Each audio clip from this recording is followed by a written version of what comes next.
We have had a look at the physical properties of metals and non-metals. In this part of the chapter, we'll be having a look at the chemical properties. Means we'll be having a look that when metals and non-metals, they react with other elements, react in the sense that they chemically forego a transition such that the atom composition, it changes and new compounds are formed. Alright, a reaction happens. Okay, a reaction happens so that the chemical composition changes and ultimately as a result new compounds are formed. So in this part of the chapter we will be learning that what happens when metals and non-metals, they react with certain elements to give new compounds as a result. Reaction with oxygen. So we will be first having a look at what happens when metals and non-metals, they react with oxygen. They chemically forego a reaction so that new compounds are formed. Okay, remember that in a reaction, the constituents that are partaking in the reaction, they are more or less pure elements. Alright, and at the result, at the end of the reaction, new elements are formed. Or even if they are not pure elements, then whatever elements they are, whatever the constituents of that compound is, after the reaction has taken place, always some new or the other compound will be forming and some chemical change, some chemical composition, chemical change will be happening that will be altering the physical as well as the chemical composition of the product as compared to the reactants. Okay. So we will be having a look at rusting of iron. Rusting is that process where metals such as iron as well as any other metal alloy. Okay, metal alloy means amalgamation of one or other metals. So metal alloy, and what kind of alloy? Those kind of alloy that contains iron. Alright. When these metals, iron, pure iron, plus such metal alloys like for example steel, it's an amalgamation of different elements but it has iron. Alright, so when such metals, they are exposed to oxygen and water, means air and moisture for prolonged period, then they undergo some chemical change that results in the formation of rust. And what is this rust? This rust is a thin flaky substance, means it's a powdered kind of substance. All right, and it indicates that that piece of metal, be it iron or be it any metal alloy containing iron, is getting damaged, is getting corroded. Okay, so rusting of iron and burning a magnesium ribbon in air, these are the two experiments that we'll be having a look at, two reactions, and we'll establish that what kind of chemical reaction is happening. So in the first case, we are taking iron, we are taking water, yes, and we are taking oxygen. So you can consider that since oxygen is present in air, so water is nothing but moisture. Okay, so when iron is left for a prolonged period in the presence of in the presence of air and the presence of moisture or water, then it forms a chemical compound Fe2O3 H2O, which is nothing but the rust. All right, that red flakish substance, that red powdery substance which gets very dusted off, means the solid substance of that iron, that solid composition of that metal iron is getting hollow. And how is it getting hollow? It is getting hollow by being converted into a red flaky compound. All right, and when you burn a magnesium ribbon in air, that means in the presence of oxygen, obviously, you are getting an oxide which is known as magnesium oxide. Okay, magnesium oxide. So in this picture you can see that air contains oxygen. All right, so this cloudy picture over here demonstrates nothing but air, and then you have water. All right, water in the form of the liquid water or in the form of moisture, and nail. This nail is your iron nail. So prolonged exposure of this iron nail to air or oxygen or water or moisture results in the formation of rust. This compound Fe2 or Fe2O3H2O. This, and you must have come across such nail that is very reddish in color. So that if you perform the physical properties of metals as compared to a very solid nail as compared to a solid nail, all right, this red flaky rusty nail would not be able to perform all those properties very adeptly. Okay, it will still be malleable, but it will be also, since it is corroded, since it is damaged, since it is flaky in nature, so a powdery substance would be coming out one way or the other, and that metal would not be, be able to be drawn into thin sheets, or say be able to drawn into thin wires as readily as compared to a non-rusted iron nail. So this here proves that the chemical composition is changing. That is why the properties that iron had earlier would not be present in the same piece of iron when it's getting rusted. Okay. Does copper also get rusted? This is a very tricky question, but you have to remember that no, copper does not get rusted, because rusting or rust is a term which we give to the corrosion of iron or any other metal piece such as metal alloy that is containing iron. Okay, metal alloy that is containing iron. Alright, and rust is that red, flaky, powdered substance, okay, that indicates that this iron is getting damaged. Does this mean that copper does not get damaged when it is exposed to moisture or air?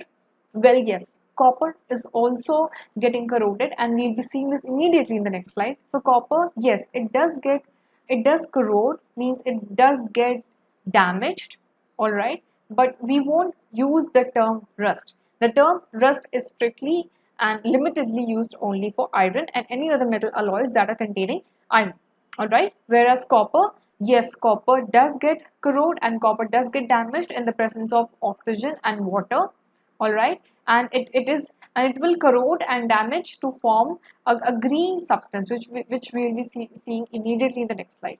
But does copper get rusted? The answer will be a definite no.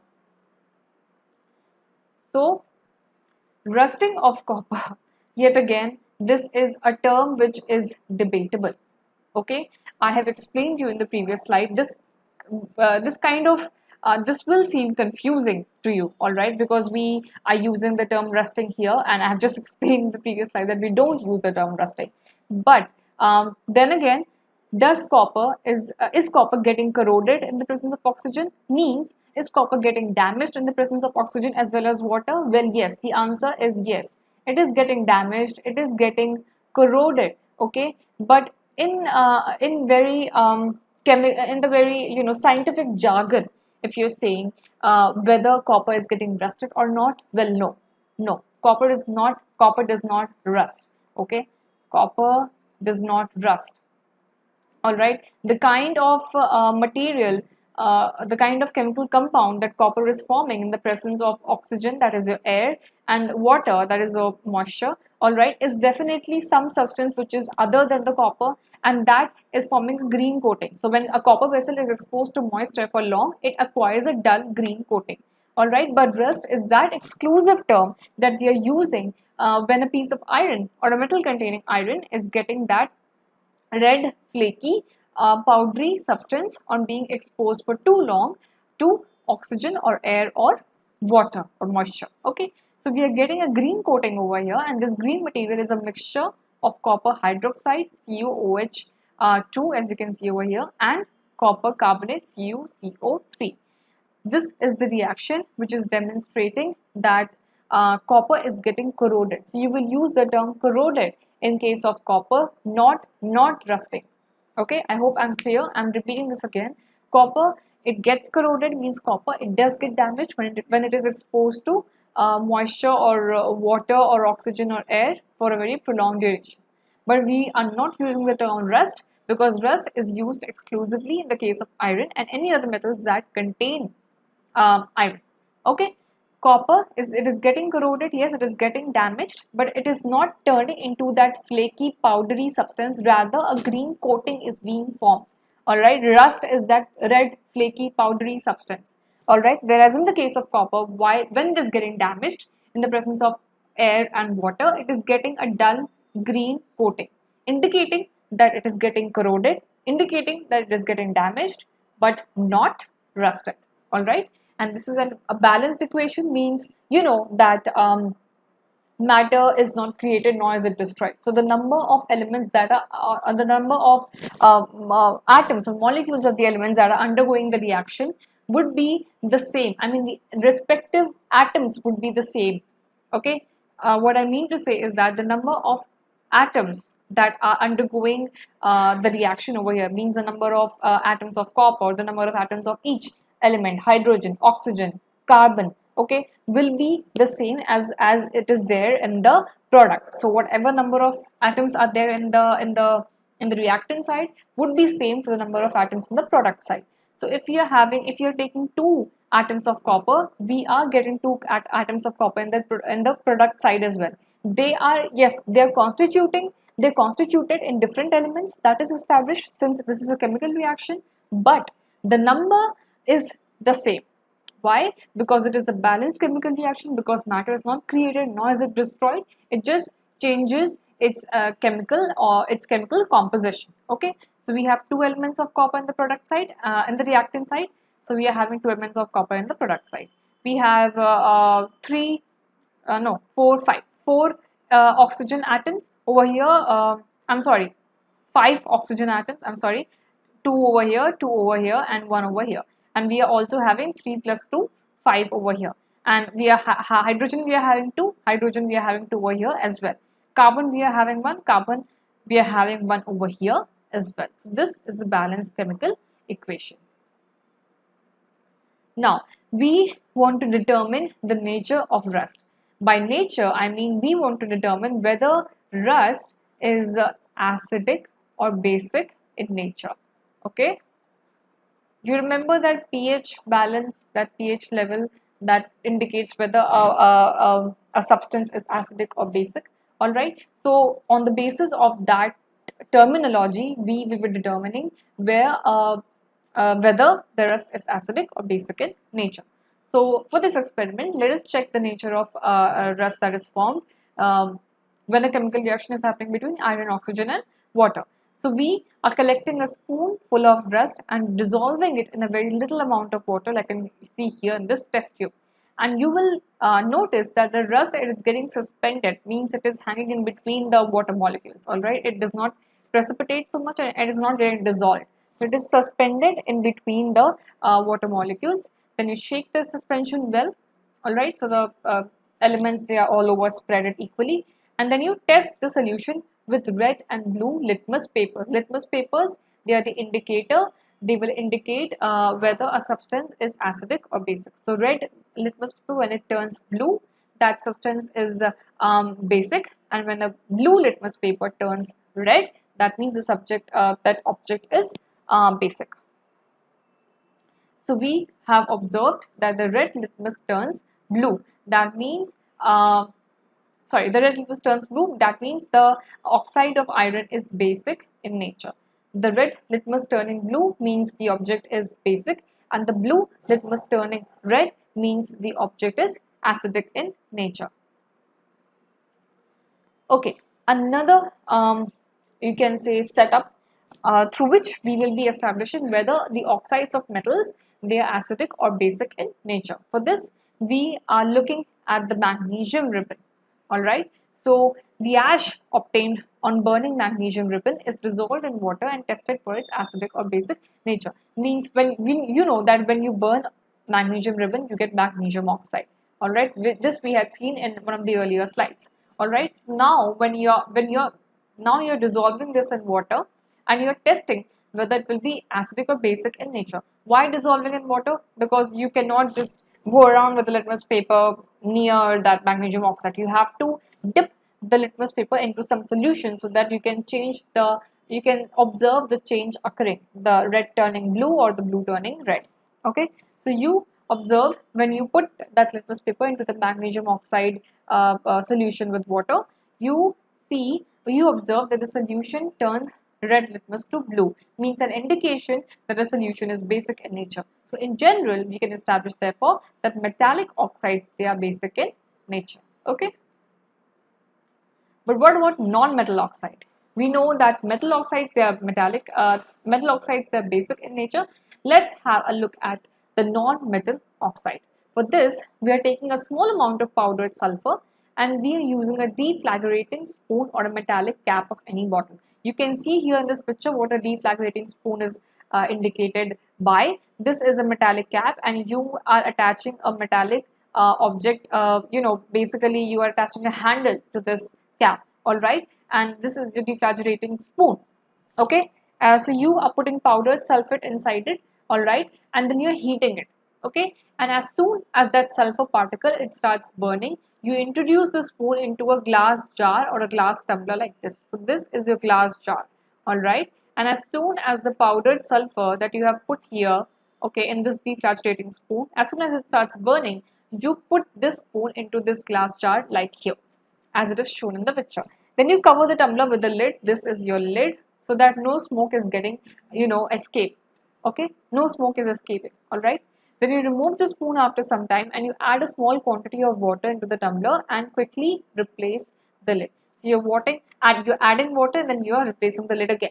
Then you shake the tumbler so that the solution is equally, distributed. You get a clear solution, and then you check the red and blue litmus paper test.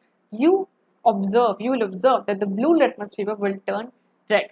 All right, means that firstly we had the sulfur dioxide. When you burnt the sulfur powder, you are getting sulfur dioxide, which is SO2 over here.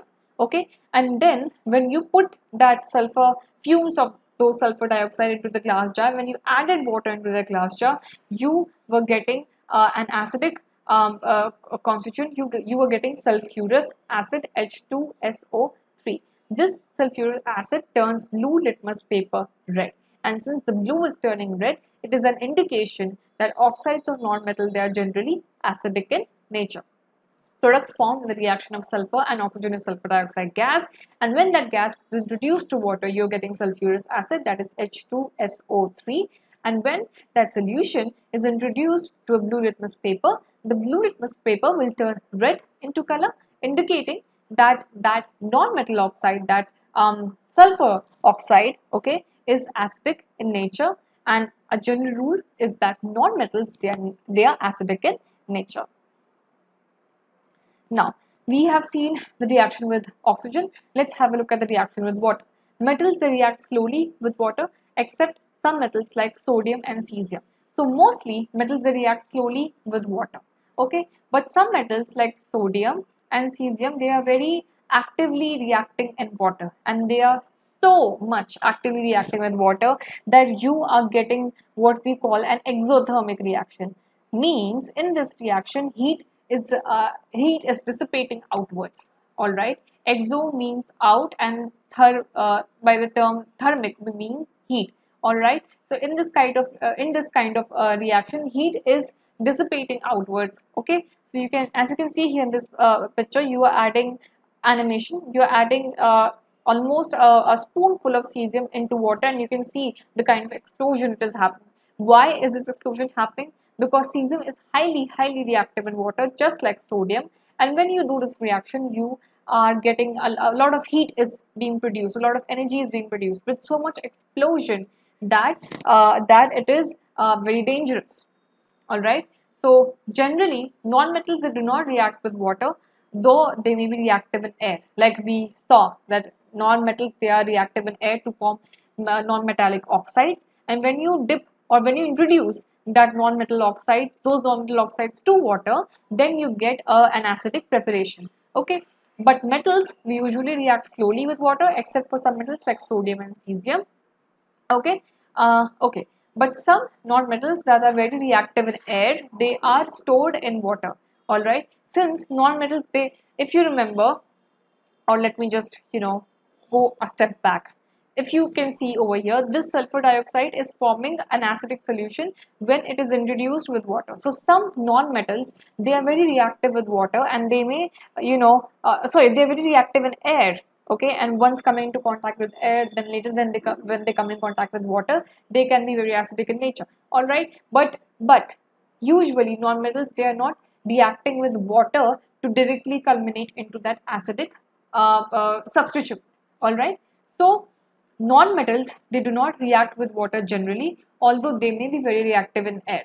So to avoid this reaction of air, we store those nonmetals in water, because generally water will not lead to that nonmetal turning acidic.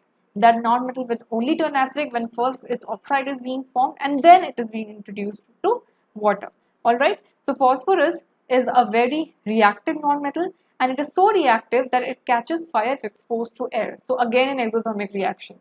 Alright, so to prevent this contact of phosphorus with atmospheric oxygen, it is stored in water, because water alone would not lead to that acidic, or will not lead to that explosive quality that phosphorus occurs and phosphorus goes through when it is simply reacting with air or oxygen. Okay, but usually when metals, if we talk about metals, when they are reacted with water, they form a metal hydroxide plus hydrogen. All right, this metal hydroxide is basic in nature, just like the metal oxides. All right, and some metals such as sodium and cesium, they are highly reactive in water, so they are not a great precaution. A great precaution is taken that they do not come in exposure to water. Let's see this with the help of an experiment. We are taking a 250 milliliter beaker or a glass tumbler, and we are filling half of it with water. Now carefully cut a small piece of sodium, since you can cut the piece of sodium although it's metal. Okay, then dry it using a filter paper, wrap it in a small piece of cotton and put that cotton.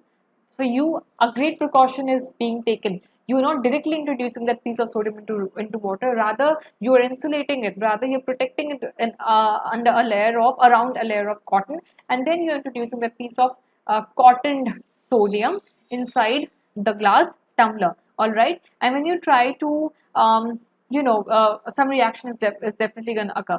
Okay, and then you try to touch that glass tumbler with your hand. All right, or just try to hold it with some other cloth or something. You will observe that the tumbler is very hot.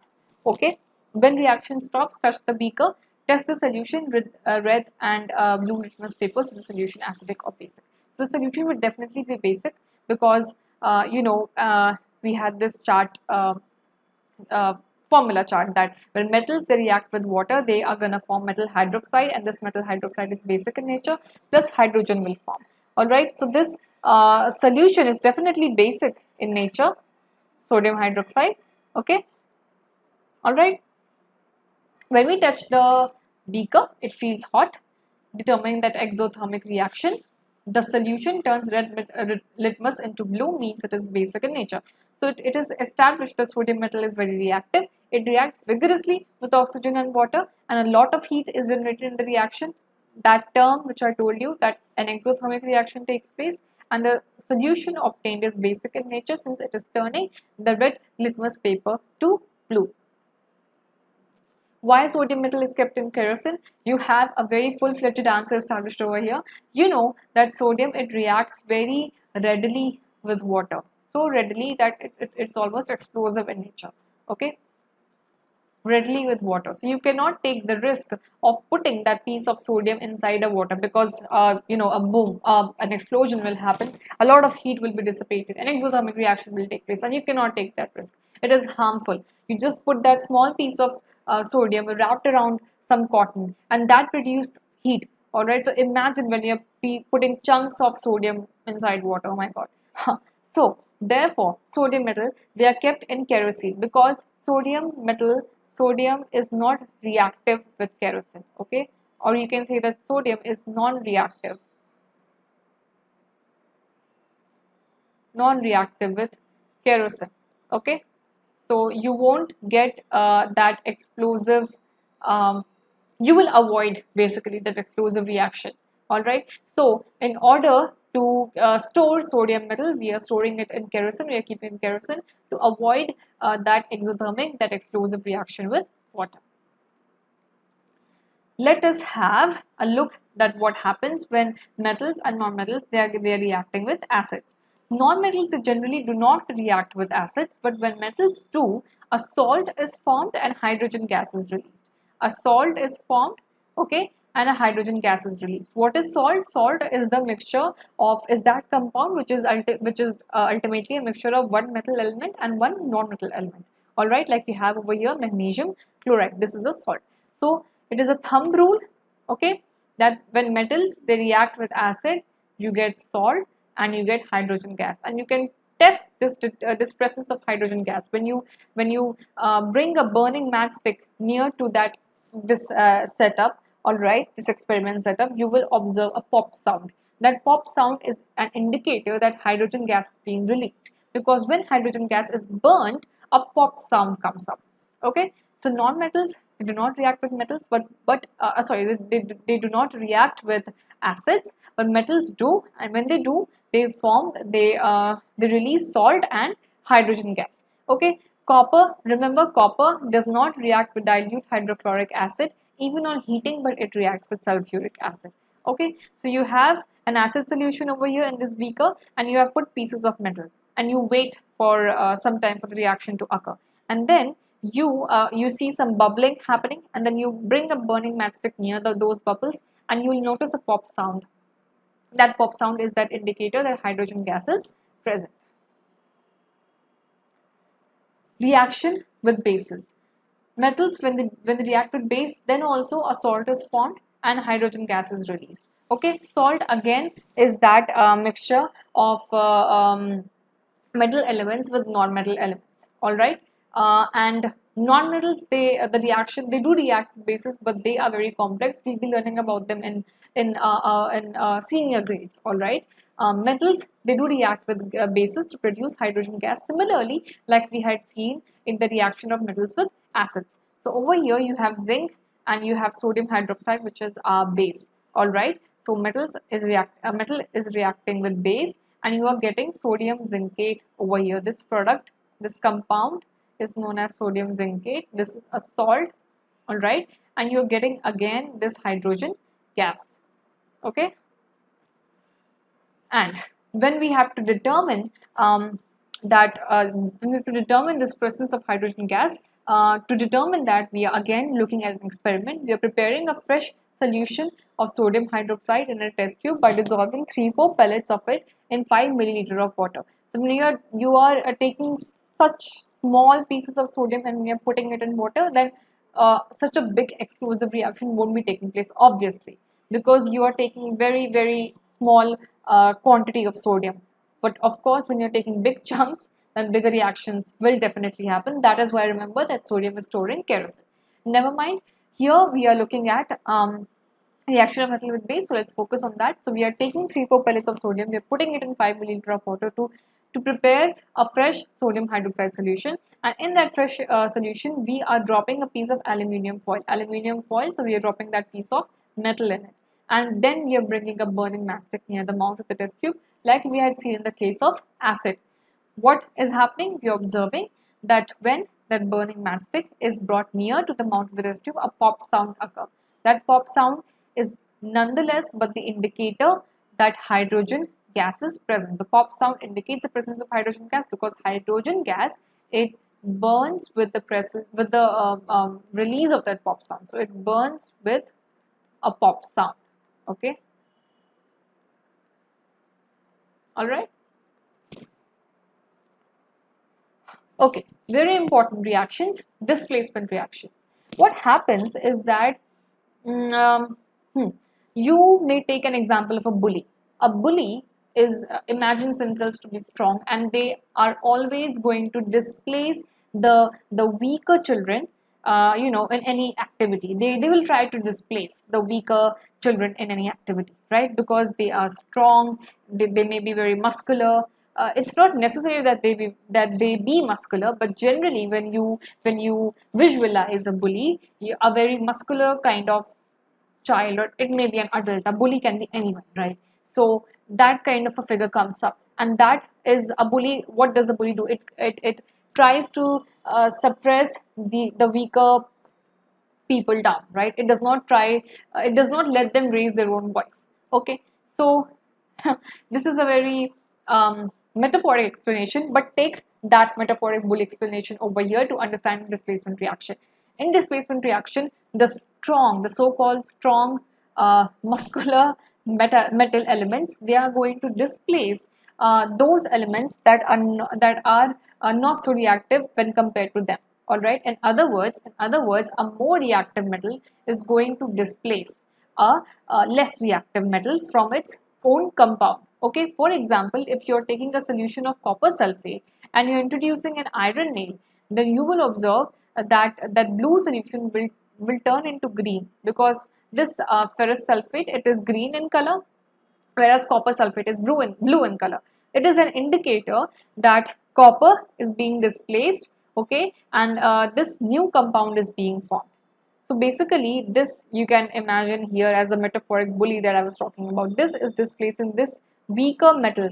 Okay, this weaker metal is displacing, it's kicking that copper element out of that sulfate compound, and it is introducing itself in that sulfate compound, leaving this copper element, copper atom alone.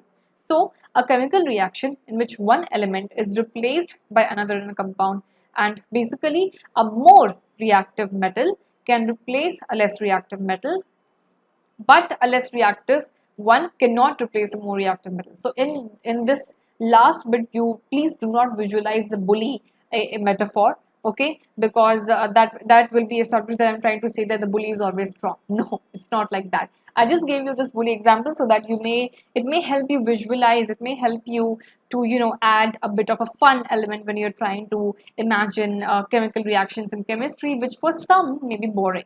Okay, so please limit this bully metaphor, this bully example, to understand this upper portion of this paragraph. All right, that a more reactive element can replace a less reactive metal. Okay, whereas when you are taking the case of a less reactive one, it is not able to displace a strong reactive metal. All right, so if the situation were reversed, that if you were already taking ferrous sulfate and you introduce some copper element or some copper object into that test tube, the solution will not turn blue.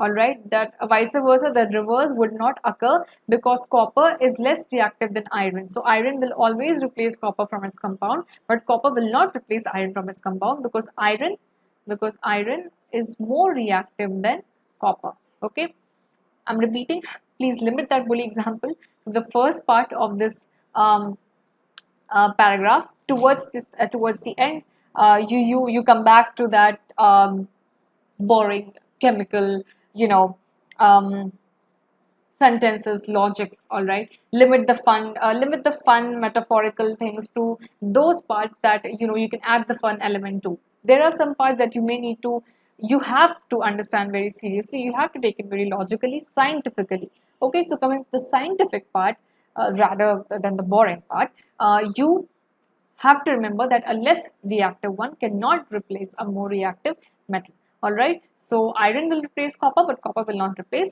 iron. And to demonstrate this displacement reaction, let us again look at some other beakers. So in the first beaker, we are taking a copper sulfate solution and we will be introducing zinc granules. In the second beaker, we are again taking copper sulfate solution and we will be introducing iron nails. In the third beaker, beaker C, we will be taking a zinc sulfate solution and we will be introducing copper turnings. In the fourth beaker, we are taking iron sulfate solution and we are introducing copper turnings. And the last beaker, we are introducing zinc sulfate. We are taking zinc sulfate and we are introducing iron nail into that. And we will leave the beakers undisturbed for some time and we will observe the reaction, the change that is occurring to determine which element is more reactive. So in beaker A, when you had taken the copper sulfate solution with the zinc, the blue color will disappear and a powdery red mass is deposited at the bottom of the beaker. So you had taken some zinc granules and you had taken copper sulfate. Alright. So in beaker A, the blue color will disappear since zinc, indicating that zinc is displacing copper. Why? Because zinc is a stronger reactive element, or it's a more reactive metal as compared to copper, which is a less reactive metal. Okay. And a powdery red mass is deposited at the bottom of the beaker. In beaker B, where you had taken the copper sulfate solution and you were introducing iron nail, so the blue color again disappears and green color occurs. This you had already seen in that other slide, alright. Whereas in beaker C, D and E, no changes occur. Why? What had you taken? Let's have a review. In beaker C, you had taken zinc sulfate and you had introduced copper turnings. In D, you had taken iron sulfate and you had introduced copper turnings. And in the last beaker, you had introduced iron nail to a zinc sulfate solution. So this establishes that zinc is more reactive than copper. That is why it was able to replace copper from its copper sulfate solution. Here is the reaction: copper sulfate plus zinc will give you zinc sulfate plus copper, because zinc is more reactive than copper. The same goes for the beaker B. It's the same thing that you had seen in that earlier slide, that iron is replacing copper because iron is more reactive than copper. That is why the solution, the blue solution, is turning green. Alright, similar type of reaction is occurring in B. Whereas in beaker C, D and E there is no displacement reaction, establishing that since you have already established that zinc is more reactive than copper, there is no chance that in a zinc sulfate solution copper is going to do anything. So no reaction occurring in C. Similarly, in the case of D, you had taken iron sulfate solution, alright. Yes, you have taken iron sulfate solution and you have introduced copper turnings. So since you have already established that iron is more reactive than copper, there is again no chance that a chemical reaction will occur in D. And whereas in E, which is the tricky one, you had taken a zinc sulfate and you had introduced iron. Okay, this is the last indication that is a kind of forming a chain, sort of ascending or descending sort of chain, depending on which perspective you're looking at, that iron is more reactive than zinc. All right, that is why when I'm sorry, zinc is more reactive than iron. That is why there is no displacement occurring. Okay, zinc is more reactive than iron. All right, because you had taken zinc sulfate solution and you had introduced iron. All right, so iron is not able to displace zinc, means zinc is the more reactive element and iron is the less reactive element. So you have zinc leading because it is the most reactive element, then you have iron, and lastly you have copper, because copper is able to displace iron is able to displace copper, zinc is able to displace copper, copper is neither able to displace iron nor zinc, and iron is also not able to replace zinc. So zinc is the most reactive element out of these three. If zinc can replace copper, why cannot copper replace zinc? So it's that same logic, that zinc is a more reactive element than copper. Alright, it is a more reactive element, whereas copper, it is a less reactive element. Alright, and being again the bully metaphor here, disclaimer. So if you can imagine that bully scenario, zinc is going to displace copper from its compound, whereas copper cannot do the same because copper is not as reactive as zinc is. Okay.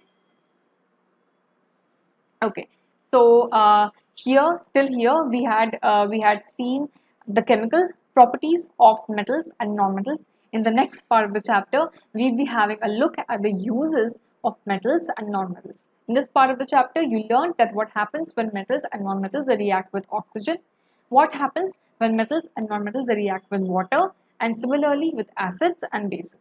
And then you also had a look at some of the displacement reactions. So we'll be discussing the next part of the chapter in the next slide.